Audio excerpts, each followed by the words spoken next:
കേന്ദ്രമന്ത്രിസ്ഥാനം രാജിവെച്ചതിൽ 2 ആഴ്ചയ്ക്ക് ശേഷം വിശദീകരണവുമായി ധർമ്മേന്ദ്ര പ്രധാൻ. സ്വന്തം തീരുമാനപ്രകാരമാണ് മന്ത്രിസ്ഥാനം രാജിവെച്ചത്. ജൻസികളെ ചിലർ തെറ്റിദ്ധരിപ്പിച്ചുവെന്നും പ്രധാൻ.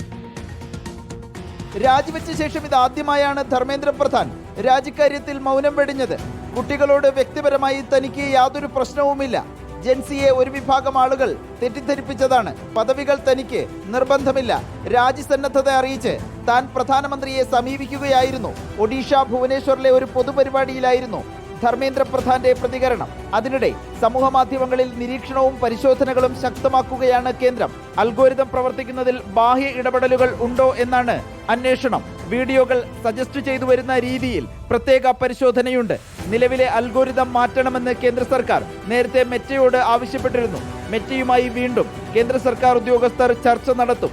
CJP സമരത്തിന് പിന്നാലെ സമൂഹ മാധ്യമങ്ങളെ കേന്ദ്രം വേട്ടയാടുന്നുവെന്ന് പ്രതിപക്ഷം കുറ്റപ്പെടുത്തി. പ്രതിപക്ഷ നേതാക്കളുടെ സമൂഹ മാധ്യമ അക്കൗണ്ടുകൾക്ക് നിയന്ത്രണം ഏർപ്പെടുത്താനും സർക്കാർ വിരുദ്ധ വീഡിയോകളുടെ പ്രചാരണം കുറയ്ക്കാനും നീക്കമുണ്ടെന്നാണ് വിമർശനം. റിപ്പോർട്ടർ ദില്ലി.